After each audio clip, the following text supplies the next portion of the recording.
Ya, ok. Entonces te estoy indicando que estuvimos hablando la clase anterior del nombre de Dios, que era el tetragrama divino, ¿correcto? Y que luego empezamos a hablar del Dios Él. El Dios Él es el Dios principal de la cosmogonía ugarítica. Es el Dios principal de la cosmogonía también cananea y siria, porque esas otras cosmogonías, la cananea y la siria, pertenecen a la cosmogonía ugarítica. Le estaba diciendo que si nosotros queremos saber muchas cosas o entender muchas cosas de Israel, tenemos que empezar trabajando este concepto del Dios Él y de toda la cosmogonía ugarítica, porque a esa cosmogonía se le atribuye todo este concepto del Dios Él y muchas cosas de Israel, de la teología israelita, son rescatadas de la cosmogonía ugarítica, que los afectó tanto directa como indirectamente. Directamente porque Israel tuvo un contacto directo con ellos e indirectamente porque Canaán surge teológicamente de Ugarit, ¿correcto? Y luego los cananeos enseñan muchas cosas a Israel. Entonces ahí está, directa o indirectamente. Y esa cultura o esa cosmogonía ugarítica tiene un dios principal que es el dios El, que se escribe así en hebreo como está ahí en la laminilla. Y a ese dios él se le asocia con un trono celestial. Este dios él no es el mismo Dios de Israel. Son dos dioses diferentes, ¿correcto? Son dos dioses diferentes y eso tenemos que tenerlo en cuenta.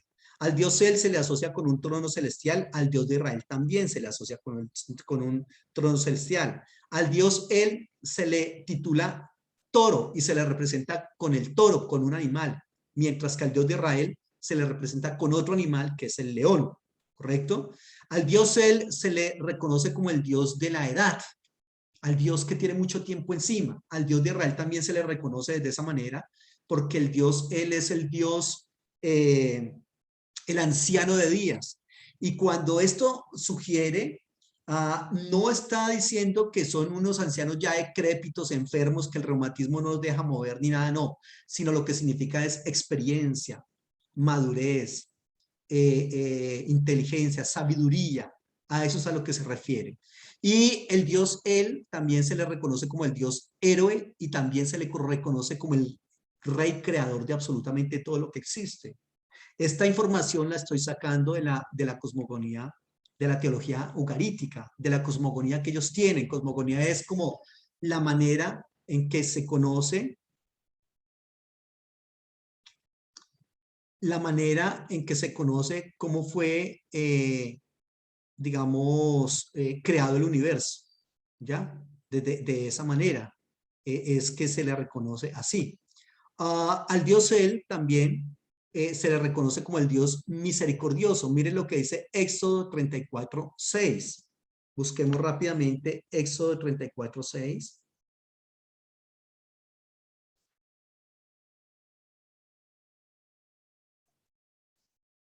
Y pasando el Señor por delante de él, proclamó: Señor, Señor, fuerte, misericordioso y piadoso, tardo para la ira y grande en misericordia y verdad.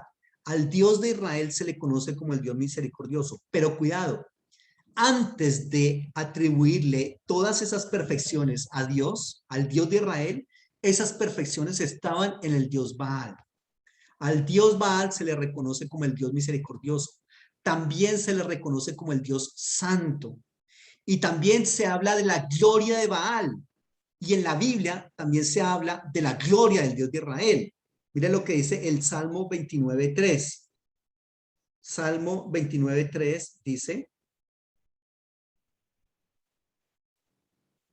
Voz del Señor sobre las aguas, truena el Dios de gloria, el Señor sobre las muchas aguas. Al Dios Baal se le reconoce como el Dios de la gloria y al Dios de Israel también se le reconoce como el Dios de la gloria. Obviamente los textos que estamos hablando acá se refieren al Dios de Israel, pero le estoy diciendo que esas características antes de tenerlas el Dios de Israel las tenía el Dios Baal, el Dios El, perdón. ¿Listo? Que es el del cual estamos hablando. Entonces, ¿qué es lo que se puede concluir de esto? que el dios Baal tenía muchos de esos, el dios él tenía muchos de esos apelativos y que esos apelativos después se le pasan al dios Yahvé. Se le pasan al dios Yahvé, ¿ya? Entonces los tenía el dios Baal y luego son dados al dios Yahvé. Eso es lo que se propone. Entonces, el dios él tiene una cantidad de características, se le reconoce así, como lo hemos estado viendo, como el dios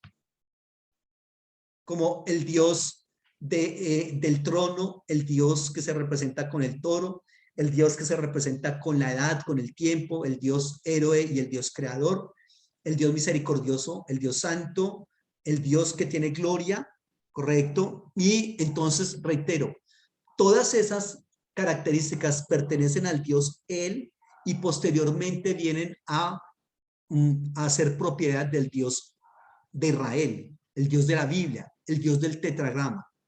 Eso significa entonces que esas características fueron pasadas, reitero, de ese dios al dios de la Biblia. ¿Listo? También se le reconoce como el dios fuerte. También se le reconoce como ir adelante. Ese término él significa ser fuerte, ir adelante como un líder. O también significa aquel que nos muestra la dirección por donde debemos ir. O también significa radio de acción, es decir, el que actúa, el que hace, o también caudillo, o también se le reconoce como fuerza y como poder, ¿ya?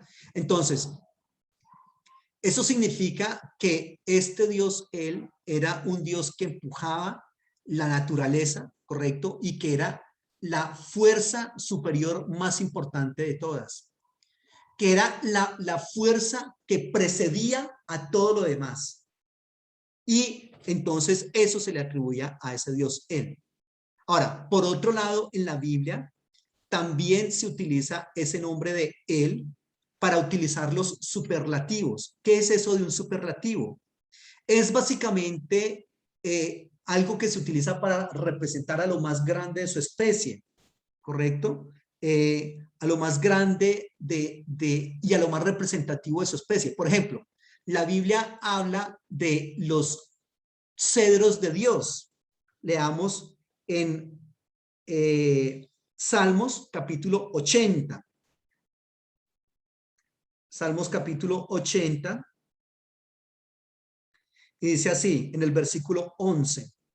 Extendió sus vástagos hasta el renuevo, en el versículo 10. Los montes fueron cubiertos de su sombra y con sus sarmientos los cedros de Dios. ¿Qué es lo que está en el hebreo cuando dice acá los cedros de Dios? Pues resulta que lo que está es lo que se conoce como un superlativo. ¿Qué es eso de superlativo? Es básicamente cuando alguien quiere mencionar algo como lo más importante de su especie, ¿ya? Como lo más grande de su especie, lo más representativo. Entonces se habla de eso como, reitero, lo más importante de esa manera. Mira lo que dice en el Salmo 80, 10. Permítame leerlo. Lo voy a trabajar en el hebreo para que veamos que en el hebreo lo que está es el término él, el nombre del Dios él. Que reitero, aquí lo que está refiriéndose es que ese nombre él es utilizado para hablar de los superlativos. Ahí está.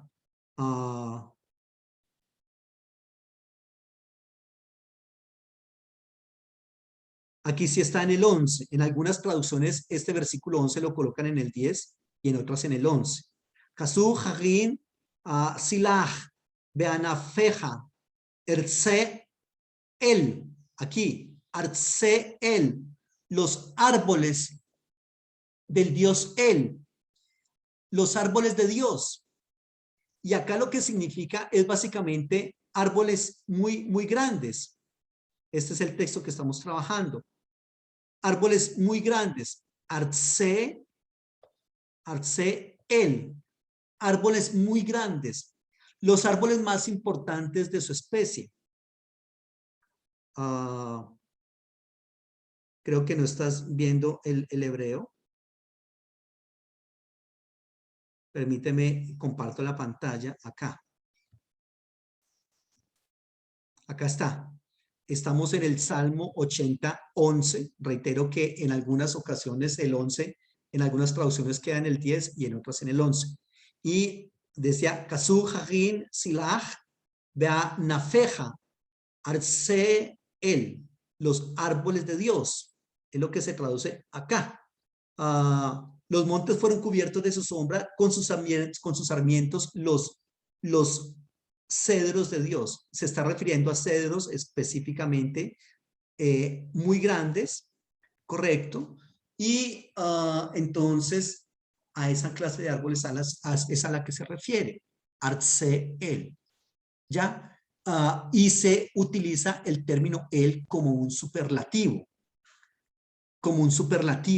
es decir, como los representantes universales de su especie. Así se está utilizando el nombre del dios El. O también, reitero, para crear superlativos. O también, por ejemplo, como en el Salmo 36:7, cuando habla del monte de Dios.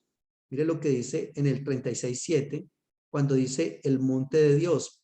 Cuán preciosa, oh Dios, es tu misericordia. Por eso los hijos de los hombres se amparan bajo la sombra de tus alas. A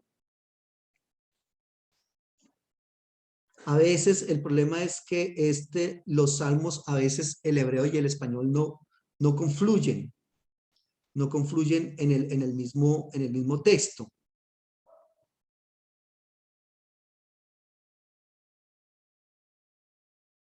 A veces los colocan muy arriba, a veces los colocan muy abajo. Pero se habla entonces del monte de Dios en ese Salmo capítulo 36, el monte de Dios.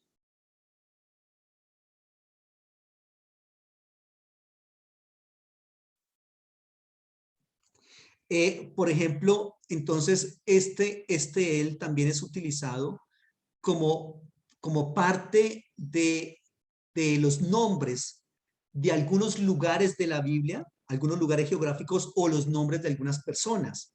Por ejemplo, como Betel.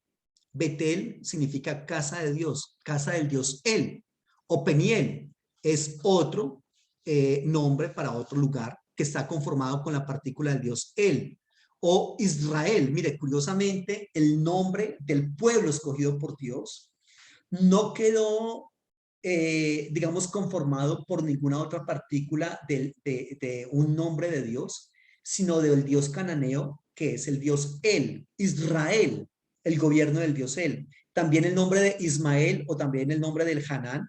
Aquí en este nombre del Hanán, la partícula El está en la parte del frente, ¿correcto? Del nombre. Los otros están en la parte de atrás. Pero lo interesante es que en Génesis, miremos Génesis capítulo 33, aquí hay algo muy importante. Y es que en el versículo 20, Génesis 33, versículo 20, dice, y erigió allí un altar, lo llamó el Elohé de Israel. Ojo, ojo, el Elohé de Israel. Eso en español significa el Dios Él es el Dios de Israel. Entonces, por lo menos en la época de los padres, más adelante vamos a ver eso en la otra clase, en la época de los padres, el Dios Él no es el Dios de Jehová, Yahvé, no es el Dios de Israel. El Dios de Israel es el Dios Él. ¿Listo? Eso es lo que dice ese texto. Entonces, todas esas costumbres, todos esos nombres, todas esas características que se le atribuían al Dios Él allá, en Ugarit, correcto, se le atribuyeron posteriormente al Dios de Israel. Y se le atribuyeron, y en algunos lugares de Israel dijeron, eso es el mismo Dios. Eso, por ejemplo, en el sur de Israel, en Jerusalén, dijeron el Dios Él y el Dios de Israel, eso es lo mismo. Nosotros pensábamos que era un Dios diferente, pero eso es exactamente lo mismo. Y empezaron, reitero, a colocar todos sus atributos y perfecciones del Dios Él en el Dios de Israel. En otras partes de Israel sí se mantuvo esa diferencia. Por ejemplo, en Betel, no, mijo, haga el favor y no me confunda, porque el Dios Él es uno y el Dios de Israel es otro. Y se mantuvo mucho la adoración al Dios Él. ¿Listo? Reitero, sobre todo en Betel, en el reino del norte. Eso en cuanto al nombre del Dios de él, aplicado al Dios de Israel, pero que antes era el nombre de otra divinidad. Muy bien. Preguntas de esta parte. Preguntas de esta parte. Tenemos otro nombre que es el nombre Elohim. Ese es otro de los nombres para Dios en la Biblia. Pero resulta que estos nombres no son tan particulares y tan únicos para el Dios de Israel. No lo son como si es el tetragrama divino del cual vimos la clase anterior. El Elohim, por ejemplo, es lo que se conoce como un plural de abstracción o también se llama un plural de intensidad. Es decir, el nombre del Elohim sirve para generalizar y para vigorizar algo o alguien. Es decir, el objeto o el sujeto que lleva el nombre de Elohim se constituye en el representante universal de su especie. ¿Ya? En el representante universal de su especie. Es decir, este personaje, si se está hablando de Dios, o si se está hablando, por ejemplo, también de los árboles o de la ciudad Elohim, porque también se utiliza como superlativo, entonces se está representando eso como lo más grande de su especie. Eso se llama plural de intensidad o plural majestático. Así se le reconoce a eso. Entonces, es decir, que todo lo que resumía a todas las divinidades estaba en un solo Dios. ¿A qué me refiero con eso? Que en las demás culturas había muchas divinidades, porque había una divinidad para cada cosa. Por ejemplo, había una divinidad para el viento, para el mar, para el agua, para el vino, para la guerra, para la paz, en fin. Había una cantidad de divinidades y a todas ellas se les llamaba Elohim. Pero luego, por este lado, lo que se pretende mostrar es que cuando al Dios de Israel se le llama Elohim, se está condensando a todas esas otras divinidades de esos otros pueblos, se condensa en el Dios de Israel. ¿Ya? Es decir, este Dios termina siendo representante universal de todas esas figuras, de todas esas divinidades de esos otros pueblos. Es el más grande de todos. Eso es lo que se propone. ¿Ya? Es decir, toda la esencia de esas otras divinidades está en un solo Dios, que es el Dios de Israel.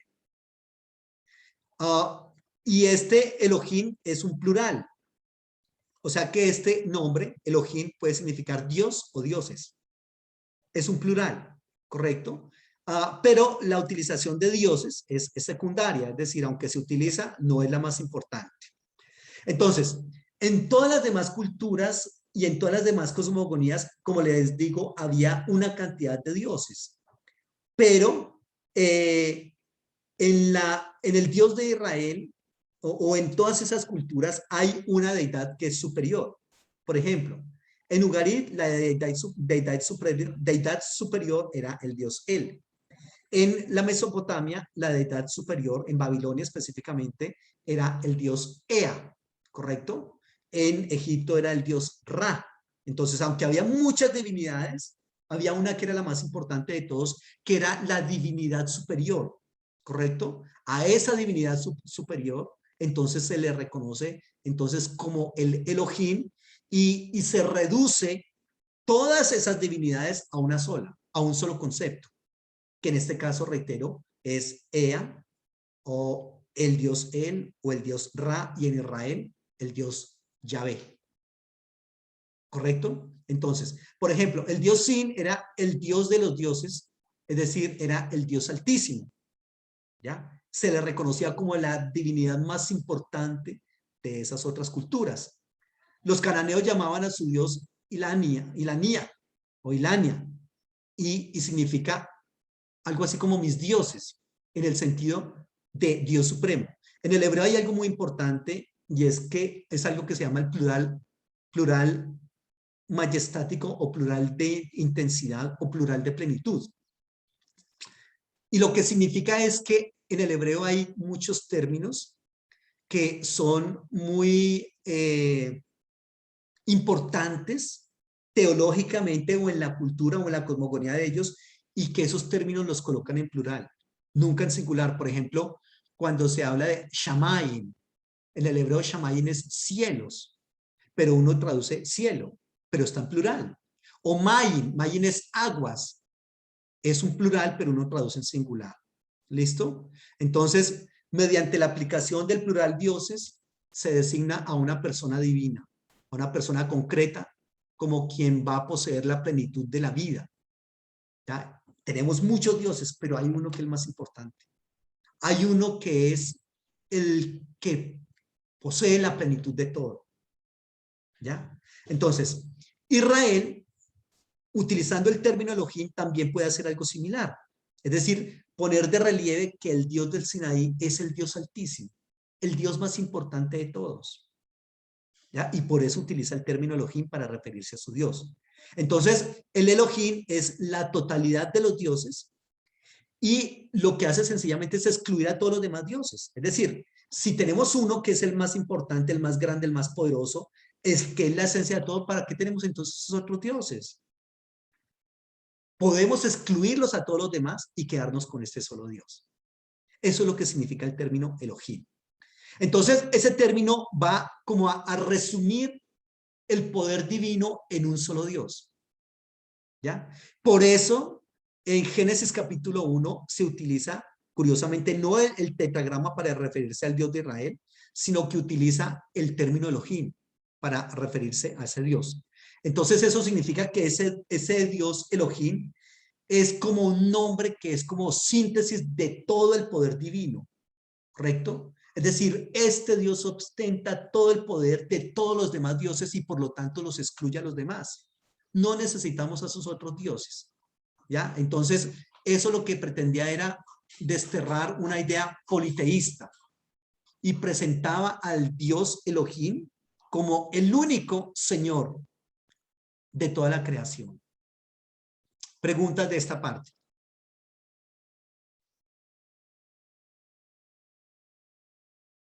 Entonces también ese término Elohim sirvió muchísimo para, para fijar unos límites entre la fe de Israel y lo que se conoce como el mundo pagano, es decir, lo que no pertenece a Israel, con mencionar o llamar a este Dios.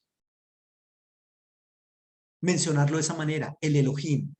En este están contenidas todas las divinidades, en este está contenido todo el poder, en este está contenida toda la esencia. En este está representando todo lo más importante de su especie, es decir, de los dioses. Entonces, ¿para qué necesitamos otros dioses? ¿Sí ve? ¿Me hago entender en lo que estoy planteando? Preguntas de esto.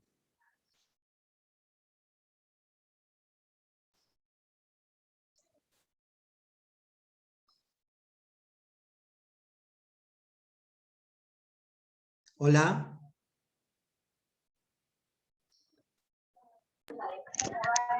Hola, hola, hola, profe. Preguntas, mi hijo, de esto que te estoy diciendo. No, profe, no, hasta ahorita nada. Puede seguir. Ok. Ahora, ¿por qué se dice también que de todas maneras este nombre no es como el más importante de todas las divinidades? No es el más importante para Dios, porque este nombre no es original de Dios. Se tomó de esas otras divinidades para Dios, ¿correcto? Por eso es que a las otras divinidades, que son divinidades extranjeras, también se le llama de esa manera. Se le llama Elohim. O sea, uno puede ver que en la Biblia se dice, por ejemplo, al dios Baal se le dice Elohim. Al dios Chemos o Moloch o al dios Dagón se le dice también Elohim. ¿Correcto? Incluso a algunos demonios que después son degradados a demonios, también se les dice Elohim. Leamos algunos de los versículos que están ahí, por favor. Éxodo 12:12.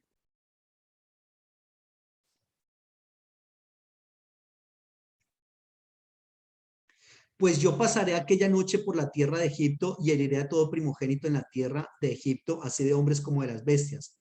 Y yo ejecutaré mis juicios, ojo, en todos los dioses de Egipto. Ahí donde dice en todos los dioses de Egipto está el término Elohim. Entonces fíjense que es un término que, reitero, se utiliza para esas otras divinidades y por eso no es tan adecuado o no es el nombre propio del Dios de Israel.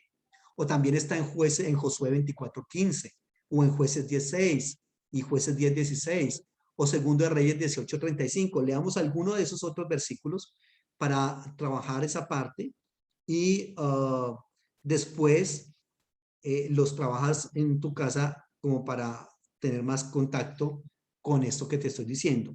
Jueces 10:6 dice, pero los hijos de Israel volvieron a hacer lo malo ante los ojos del Señor y sirvieron a los Baales y a Astarot, a los dioses de Siria y a los dioses de Sidón, y a los dioses de Moab, a los dioses de los hijos de Amón y a los dioses de los filisteos, y dejaron al Señor y no le sirvieron. Ahí está el término Elohim, cuando se refiere a todos esos otros dioses. ¿Listo? Muy bien. Y el término Elohim también se va a utilizar como superlativo. Se va a hablar de la montaña Dios. Entonces, Har Elohim, una montaña que es especialmente alta, una montaña muy insigne, en el Salmo 68:16. O también en Ezequiel 28:13, cuando dice que en el jardín de Dios estuviste.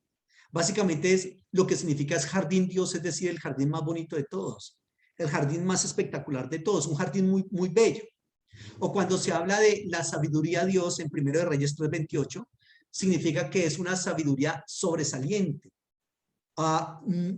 Es más inteligente que otros, ¿ya? Entonces, a eso es a lo que se refiere. O cuando la Biblia, por ejemplo, en Jonás capítulo 3, versículo 3, dice que una ciudad muy grande, en el hebreo lo que está es una ciudad Dios, una ciudad que es la más grande de todas, como, o la más importante, a eso es a lo que se refiere, sobresale entre las demás ciudades. ¿Listo? Entonces, ese es el concepto de Elohim en el texto bíblico. Mijo, preguntas. ¿Qué preguntas tenemos? Ya te he dado dos nombres más. Te di primero el tetragrama divino, que es el nombre propio de Dios. Ahora te doy el nombre del Dios El, que era un Dios ugarítico, cananeo, y ahora te estoy hablando del Elohim y te estoy diciendo cómo es que se utiliza en la Biblia y en diferentes lugares que no son Israel.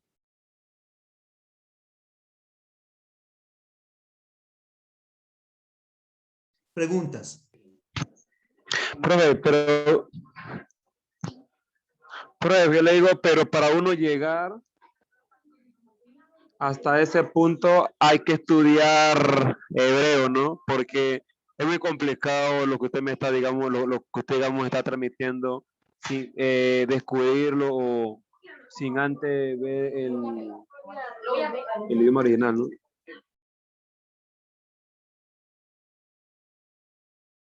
Sí, para esta parte hay que manejar hebreo. Hay que manejar hebreo, amigo. ¿Ya? Entonces, pues sería el ideal, claro. Y ojalá que tú llegues a eso, amigo. Vale la pena. Vale la pena que tú llegues a eso. ¿Tú ya has visto hebreo? No, señor. Bueno, yo sí te recomendaría que en algún momento trabajes el hebreo. ¿Listo? Muy bien. Continuemos entonces. Hay otros que ya van a ser títulos de Dios. Por ejemplo, entonces, ¿cuál es la diferencia entre el nombre y el título? Que el título solamente nos deja ver una parte de Dios, una parte, mientras que el nombre nos deja ver una totalidad, como una totalidad. El nombre una totalidad, el título una particularidad. ¿Ya? Entonces vemos acá uno de los nombres de Dios, que es este de acá, que es el Shaddai. El Shaddai. ¿Qué significa el Shaddai? Ese nombre Shaddai significa monte, Señor, altísimo. También se puede referir al Todopoderoso. En alguna época de la historia se creyó que Shaddai representaba básicamente como el que tiene un pecho muy grande, pero realmente eso no es así. No es como así. Se cree más bien que es el Todopoderoso. Eso es lo que significa el nombre del Shaddai. Y obviamente este nombre tiene un origen por allá en religiones mesopotámicas, ¿ya? Entonces, esto lo que está sugiriendo es que Israel tenía unas relaciones en su religión con culturas ugaríticas, ¿sí ves? Con culturas mesopotámicas, de varias maneras. Entonces, ese es como el asunto ahí.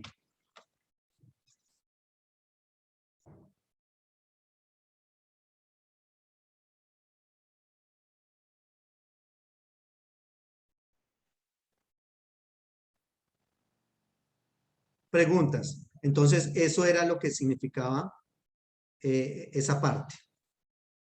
¿Listo? El famoso Shaddai.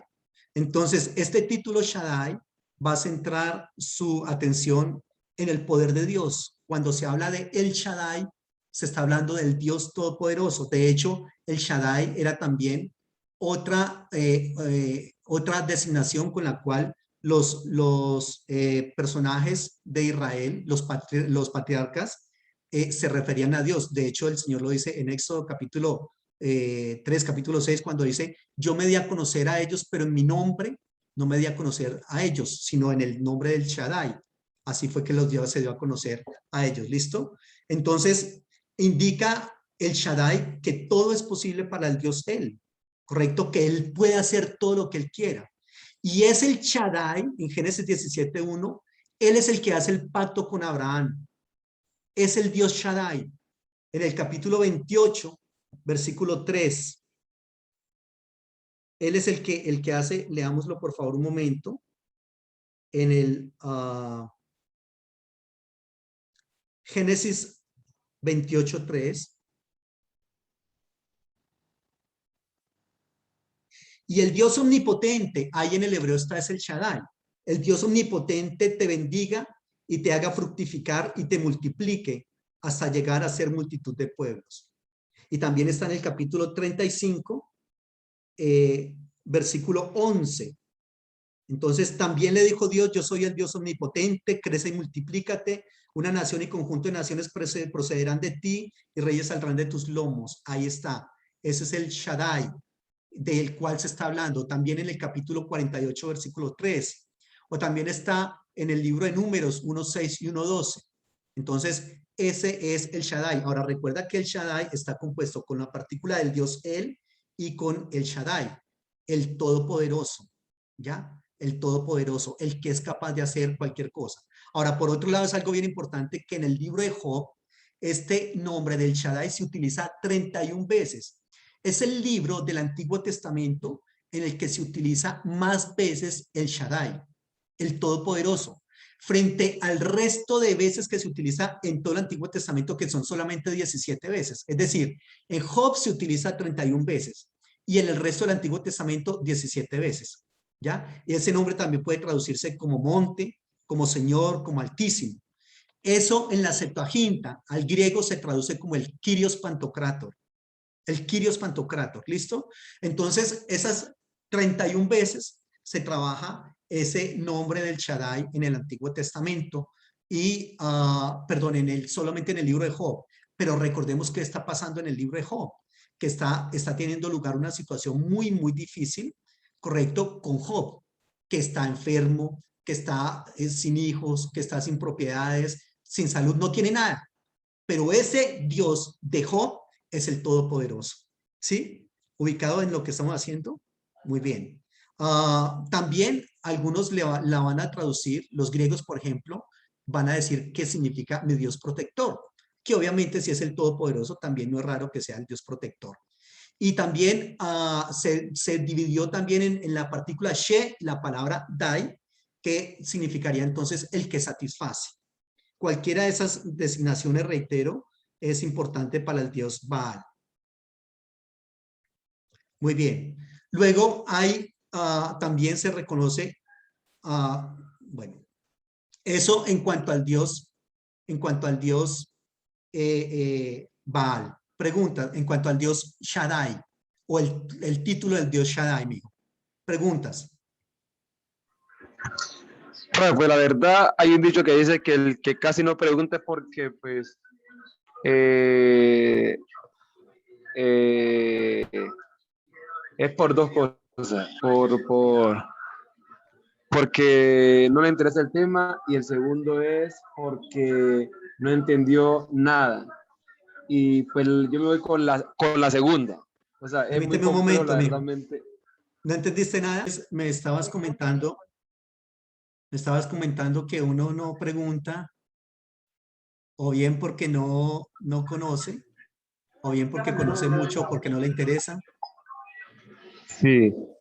Bueno, o sea, es decir, hay dicho que dice que no son dos, son tres. Es decir, hay un refrán, digamos, pues que yo lo he aprendido, que si uno, si uno, Rosa, si uno no pregunta, bien porque el tema no le interesa, sabe mucho o no entiende nada. Y yo me voy más por lo último. No es que sepa mucho, no es que no me interese el tema, sino que realmente no entiendo. O sea, es decir, porque ahorita usted me está trayendo, digamos, de un hebreo, ¿cierto? A esta traducción y me está dando, digamos, ejemplos y pues yo me puedo captar es lo que está, digamos, lo que usted me está mirando, pero cómo uno puede mirar lo mismo que usted me está enseñando aquí, digamos, en la Biblia, sí, o sea, pues es muy complicado, se me complica. Ya, ¿y qué propones entonces? ¿Qué sugieres? Pues no sé, es como, eh, pues ya que usted habló, digamos, de esto, diga, porque son cosas, digamos, hebreas, es como que, digamos, bueno, yo sé que el hebreo es otra materia, pero que, bueno, pues ya la tocamos, y no que, pues que la hubiéramos tocado antes de ver, ¿viste? Digamos, de griego, pues, de hebreo, pues ya le tocó, sino es que me dé, digamos, pues uno, no sé, forma de cómo uno puede mirar, digamos, porque ahorita usted me está mostrando lo que está, los versículos, pero uno, con la forma que uno puede llegar allá, digamos, cuando uno puede mirar cuando habla de ese nombre o cuando uno puede hablar de otro, cómo uno puede hacer, eso es lo que yo, digamos, pues yo puedo captar lo que usted me dice ahorita aquí, pero para yo investigar, para yo empezar a buscar otro texto, otro ejemplo, ¿cómo puedo hacer ahí? Se me complica. ¿Otro ejemplo de qué? Ah, ya, ya, ya. Sí, para corroborar lo que estamos hablando. No, pues mijo, Exactamente. ahí el desafío es para ti. Hay que aprender hebreo. ¿Yo por qué te estoy dando esto a ti? Porque tú eres profesor. O sea, cuando yo te hablo a ti, yo le estoy hablando a otro profesor. Ya, entonces lo que te estoy diciendo es, mijo, el desafío es grande, porque es que tú estás dedicado a esto también. Entonces lo que tenemos que hacer es aprender bastante. Ya, ahora no es que necesite, eso depende, o sea, esta materia yo se la puedo enseñar a gente que no sepa hebreo. ¿Ya? Entonces, yo no sé por qué yo tenía en mi mente que tú trabajas el hebreo o que tenías idea de eso. Pensé que ya habías tomado, porque tú ya tomaste griego, ¿cierto? Sí, señor. Sí, o sea que cuando yo iba a tomar hebreo, se hizo de esta pandemia. Y yo dije, no, pues si el griego se escribe de hecho, perdón, de atrás a derecha, y un idioma que aunque sea complicado, pero la verdad sí me fue bien en el idioma más o menos. Ahorita el hebreo, o sea, si el griego presencialmente, digamos, es duro, el hebreo con un poco de palito, hay un poco de palo atrás para adelante, volteo ahí, que es un idioma todo raro. Virtualmente, ahí es capaz que pierdo la materia de cero, es más, hago menos cero. Entonces, yo no, pues, ¿para qué la voy a matricular? Claro, claro. No, pero tranquilo, mijo, tú vas a aprender hebreo, ¿listo? Vas a aprender a leer, vas a aprender a escribir, vas a aprender a mirar las partes en el hebreo y no te preocupes. Lo que voy a hacer con la materia es que no voy a trabajarte el hebreo, ¿ya? Es decir, voy a obviar esa parte del hebreo. Lo que pasa es que en gran medida el hebreo nos aclara muchísimas cosas. ¿Listo?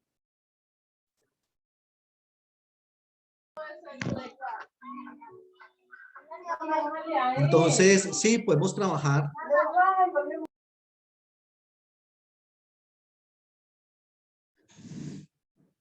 Entonces vamos a obviar esa parte. ¿Listo? Continuemos entonces.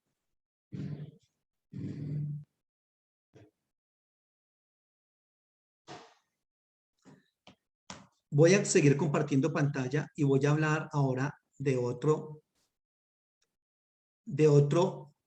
título que es el eterno. el eterno. El Olán. El Olán. ¿Qué significa eso del eterno? Recuerda, estamos hablando de los nombres y títulos de Dios. ¿Estamos grabando? Sí. Estamos hablando de los nombres y títulos de Dios en la Biblia, ¿correcto? Y ahora hablamos de el Olán. ¿Cuál es la diferencia entre un nombre y un título? Que el nombre, Eso le pregunta. que el nombre es algo que se refiere como a una generalidad. Es decir, es más englobante, más grande. El título solamente está especificando una cosita. Por ejemplo, cuando dice el Olán, está especificando la eternidad. Cuando dice, por ejemplo, el Roé, el Dios que me ve. O cuando dice Nisi, es mi estandarte, mi escudo. Cuando dice, por ejemplo, Sitkenu, mi justicia. Entonces, el título solamente representa una característica de ese Dios. Una. Mientras que el nombre es algo más englobante. Encierra más cosas. ¿Ya? Entonces, ahí está. En cuanto a este título del Eterno, así es como lo identifica Abraham en el culto en un altar que se llamaba Berseba. Y allá en Berseba se adoraba a un Dios que se reconocía como el Olán. Hijo, te recomiendo que cierres el micrófono.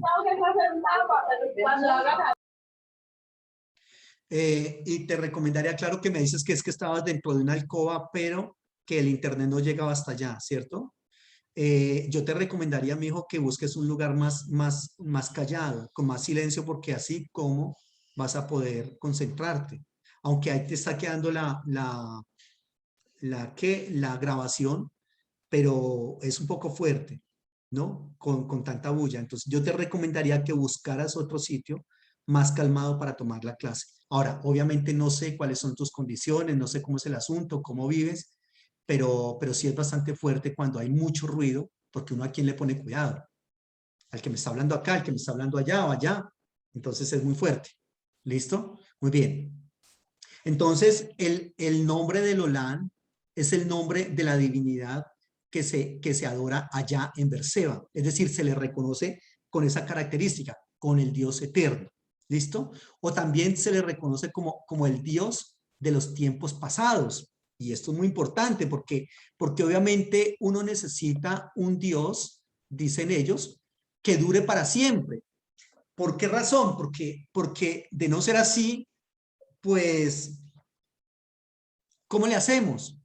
Si es un Dios que no va a durar mucho tiempo, entonces, ¿qué clase de Dios es y cómo adorar ese Dios?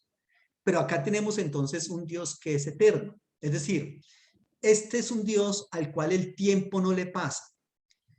Es un Dios que se remonta tanto al pasado como al futuro, más allá de lo que ellos puedan entender. El ser humano es temporal. El Dios que ellos adoran no es temporal, es eterno, es eterno. Y eso es muy importante. ¿Por qué razón? Porque, por ejemplo, el Dios, el Olam, el eterno, le había hecho unas promesas a Abraham. Si ese Dios muriera, significaría que las promesas mueren con él. Pero, oh, qué genial que este Dios no muere.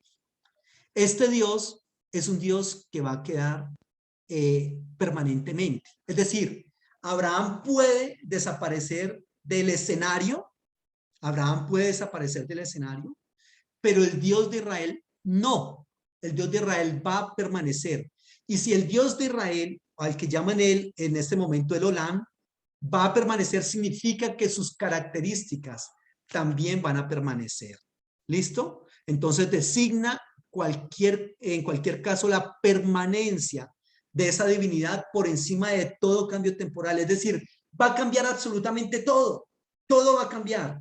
Pero lo único que no cambia es el Dios al que nosotros le llamamos el Olam, el Dios eterno. ¿Ya? Eso es como lo importante ahí. Abraham ya no va a estar. Abraham ya era muy viejo cuando lo llamó el Señor.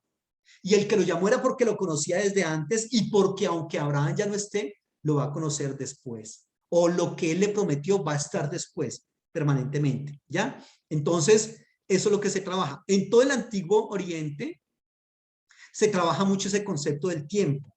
De hecho, los fenicios adoraban a otro dios que era el dios Cronos. Cronos, que es el dios que le da también el nombre a nuestro tiempo, que nuestro tiempo se llama Cronos. El tiempo de Dios se llama Kairos. Cronos es el tiempo que no envejece. Entonces, ese es el dios más antiguo de todos.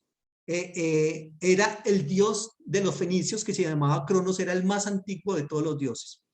Y al Dios de Israel se le comienza a adorar, a honrar como el Dios eterno. Curiosamente, ¿sabes cuándo? ¿En qué momento? También, muy importante, en el momento en que Israel ya no existe como nación, es decir, en el exilio en Babilonia. Ahí, en ese momento es que se empieza a adorar al Dios de Israel como el Dios eterno. ¿Por qué? ¿Por qué necesitan un Dios eterno? Porque ellos están en cautiverio. La nación ya no existe. Ya no existe el culto, ya no existe el templo, ya no existe la tierra porque todo eso lo tomó el imperio babilónico. Por lo tanto, ellos le echan mano en ese momento al Dios eterno. Mire lo que dice en Isaías capítulo 40. Vamos a leer desde el versículo 28 en adelante. ¿No has sabido, no has oído que el Dios eterno es el Señor, el cual creó los confines de la tierra? No desfallece, ni se fatiga con cansancio, y su entendimiento no hay quien lo alcance. Él da esfuerzo al cansado y multiplica las fuerzas al que no tiene ningunas. Los muchachos se fatigan y se cansan, los jóvenes flaquean y caen. Ojo, pero los que esperan en el Señor tendrán nuevas fuerzas, levantarán alas como las águilas, correrán y no se cansarán, caminarán y no se fatigarán. ¿De qué clase de Dios o qué atributo de Dios se está reconociendo acá? El de la eternidad. El de la eternidad, reitero, era muy importante eso para el pueblo en ese momento en el cual Israel estaba en el exilio en Babilonia y no tenían, digamos, oportunidad de muchas cosas. Ahí se habla del Dios eterno. ¿Listo? Muchos incluso se le planteaban dudas en torno a la fuerza de la vida del Dios nacional. Cuando el pueblo de Israel está en el exilio en Babilonia, ellos empiezan a murmurar de que definitivamente el Dios de Israel no era tan poderoso, que finalmente había un Dios más fuerte que era el que los había ganado, que era el Dios principal de la cosmogonía babilónica, que era el Dios Marduk. Perdón, ese Dios Marduk resultó siendo más poderoso que el Dios de Israel y lo venció. Y el Dios de Israel les dice, no señores, un momentico. No fue que el Dios Marduk me venció, es que recuerden que la tenencia de la tierra estaba supeditada a la obediencia a la ley. Ustedes no cumplieron la ley y por lo tanto fueron sacados de su tierra, pero de ninguna manera es que el Dios Marduk haya vencido al Dios de Israel. ¿Listo? Entonces, durante el exilio y después del exilio es donde se habla más del Dios eterno. A ese Dios eterno incluso le obedecen los astros.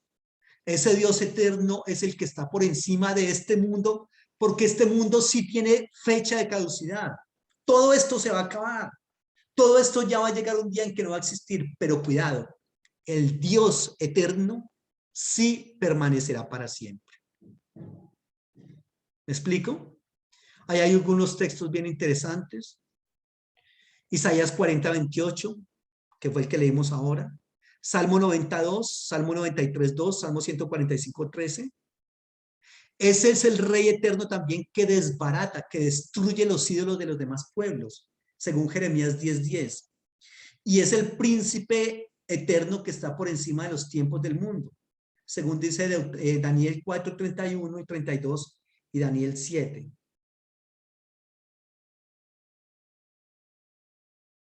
Leamos por lo menos algunos de esos textos. ¿Tienes Biblia ahí? Por favor, colabórame leyendo algunos de esos textos. Voy a leer Daniel 4, 31.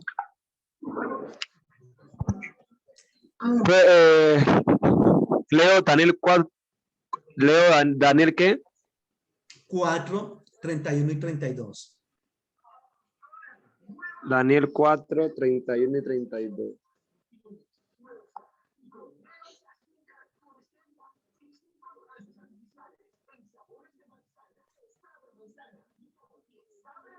Bueno, dice así, aún estaba la palabra en la boca del rey cuando vino una voz del cielo, a ti se te dice, rey Nabucodonosor, el reino ha sido quitado,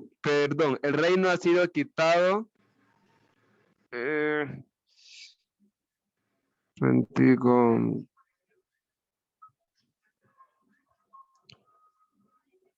El reino ha sido quitado de ti, y de entre los hombres te arrojarán, y con las bestias del campo será tu habitación, y como a los bueyes te apacentarán, y 7 tiempos pasará sobre ti, hasta que reconozca que el Altísimo tiene el dominio en el reino de los hombres, y los da a quien él quiere.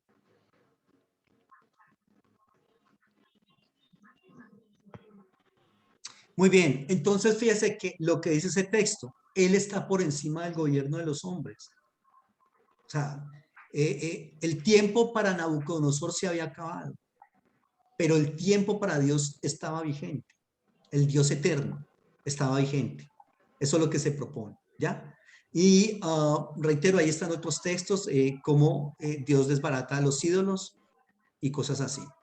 ¿Listo? Muy bien. Ese es el nombre, ese es el Dios, el Olam, el eterno. El Dios que está por encima del tiempo y que no tiene fecha de caducidad. ¿Correcto? Preguntas de este Dios eterno. Solamente de este Dios eterno.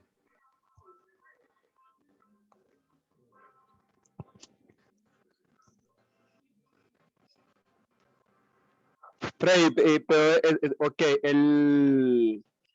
este nombre de Dios eterno, que es decir, es solamente porque Dios lo hace es decir, ¿de dónde? Bueno, es porque Dios nunca muere, porque Dios no tiene principio ni él tiene fin. Claro. La eternidad significa precisamente eso que acabaste de decir. Sin principio y sin fin. ¿Ya? Entonces, bien por ese lado. Porque ese Dios eterno de ninguna manera está sujeto al tiempo ni al espacio. Nosotros sí. ¿Y qué es lo que significa de todo eso? Que cuando ese Dios es eterno y que tiene una cantidad de promesas para el ser humano y que tiene el control de todo, así como Él es eterno, el control del todo, de todo también es eterno, porque el Dios que lo prometió es eterno. Así como Él prometió algo, eso que Él prometió, entonces se cumple para nosotros, porque es un Dios que es un Dios que no está limitado a la temporalidad. Y por lo tanto yo puedo descansar en que ese Dios que me prometió algo lo va a cumplir aunque yo ya no esté. Que esa era la gran preocupación del pueblo y la gran preocupación de uno. ¿Cómo irá a funcionar mis hijos después de mí? ¿Qué irá a pasar con mis hijos después de mí? No, tranquilo que está en las manos del Dios eterno. El tiempo no le afecta a él. Listo, el tiempo no le afecta. Muy bien, hay otro Dios que es el Dios que me ve. El Dios que me ve está en Génesis 16:13. De algunos solamente voy a mencionar un pequeño pasaje y ya. Génesis 16:13. ¿Qué está pasando acá? ¿Se acuerda cuál es este evento de Génesis 16:13? Es el evento. Entonces llamó el nombre del Señor con que él hablaba, tú eres Dios que me ve. Porque dijo, ¿no he visto también aquel que me ve? Aquí está hablando Agar. Agar era la esclava de Abraham y de Sara. ¿Correcto? ¿Se acuerda que Agar había tenido un hijo con Abraham, que es Ismael, y Sara estaba muy enojada y estaba celosa y todo ese asunto? Y le dice, Sara, dígale, échenla de la casa. Olvídese porque mi hijo no va a heredar con este otro. Y entonces Abraham le da una que otra cosita y agua y algo de alimento y le dice, vayas. ¿Correcto? Vayas. Y obviamente ellos iban por un desierto y ya estaban que se moría. Ya estaba muriendo en ese desierto cuando se le aparece al Dios, el Dios a Agar. Y le dice, mi hija, tranquila, no hay problema, no va a morir, su hijo no va a morir, él va a ser una persona poderosa, también va a nacer muchos príncipes de él, y le hace ver una fuente de agua ahí, en fin. Entonces, ese Dios que se le aparece a Agar es ella lo reconoce así, como el Dios que me ve, el Roé o el Roí, el Dios que me ve, el Dios de la visión, el Dios de la aparición. Lo importante de esto es que Dios se le aparece en un momento de la vida de ella en el cual es muy fuerte lo que le está pasando a ella. Es muy fuerte. Está al borde de la muerte ella y su hijo. Ha sido desterrada, ha sido echada sin nada, correcto, a su suerte. Lo más seguro era que murieran. Pero el Señor ahí en ese momento se le aparece y dice, tranquila, mija, todo va a estar bien, no van a morir, no se preocupen, y les provee lo que ellos necesitan y les asegura una vida de éxito, ¿ya? Lo importante de esto es entender que ese Dios, el Roí, el que ve, nada se le esconde a ese Dios. Entonces, fíjese que ahí habría que ver cuántas veces nosotros como que como que vamos, como que vamos, como guardando cosas porque me hicieron esto, me hicieron lo otro, me hicieron lo demás. Y a veces se va como alimentando ese deseo de venganza, ¿ya? Y aquí lo importante es que entender que el Señor está viendo. Las injusticias que están cometiendo contra mí, Dios las está viendo. ¿Correcto? Y lo importante, él va a actuar, no es solamente así, qué lamentable, hola, sí, fuerte lo que le está pasando, no, Agar, tremendo. No, no es solamente eso, sino que él va a actuar. Eso es como lo importante ahí de este nombre, el Dios que me ve, como se lee en Génesis 16:13. Entonces, Sara, estéril, enojada, había echado a su sirvienta Agar al desierto. Cuando ya no tenía ninguna esperanza de sobrevivir, es visitada por el Señor. Es un mutuo haber. Aquí es un mutuo haber. Dios la ve a ella, pero ella también ve al Señor. ¿Ya? Ella dice, he visto al Dios que me ve. Entonces es como un encuentro como muy íntimo entre el Dios y el ser humano. Yo te veo a ti, tú me ves a mí, porque una cosa es que Dios nos ve a nosotros y nos puede ver todo lo que quiera, pero si yo no estoy dispuesto a verlo, ¿cómo funciona eso? ¿Sí me hago entender? Entonces, eso es como el asunto ahí.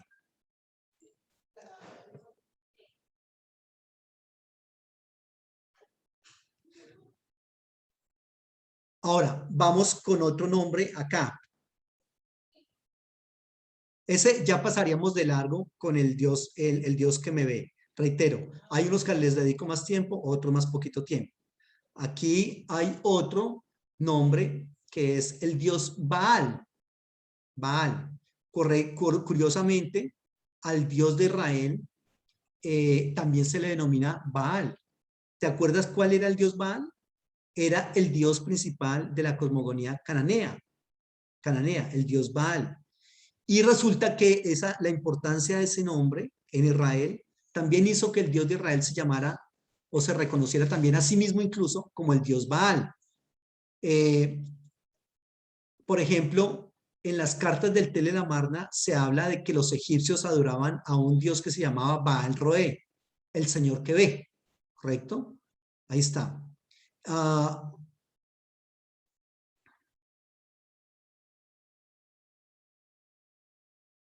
Baal era el nombre de muchas divinidades cananeas, muchísimas divinidades cananeas.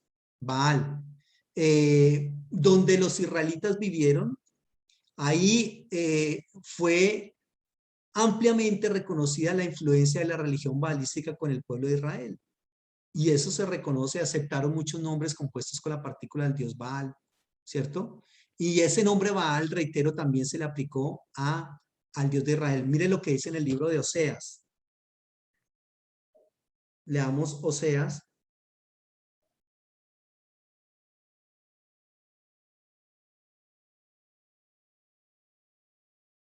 Capítulo 2.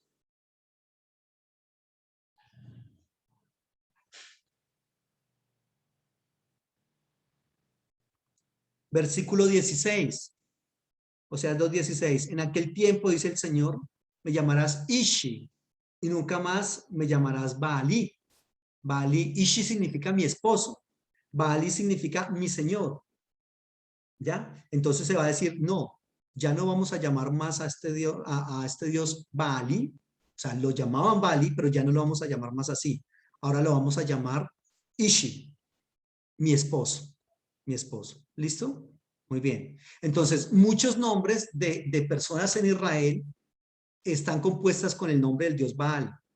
Sobre todo, por ejemplo, con las familias de Saúl, con las familias de David. Y eso significa entonces que ellos eran adoradores de ese dios Baal y que utilizaban el nombre de Baal sin ninguna, digamos, resquemor ni nada. Ah, coloquémosle a Baal, de todas maneras es el nombre del dios que adoramos. ¿Listo? Entonces, eso es lo que se trabaja ahí. Ok, preguntas. Aportes. No, profe.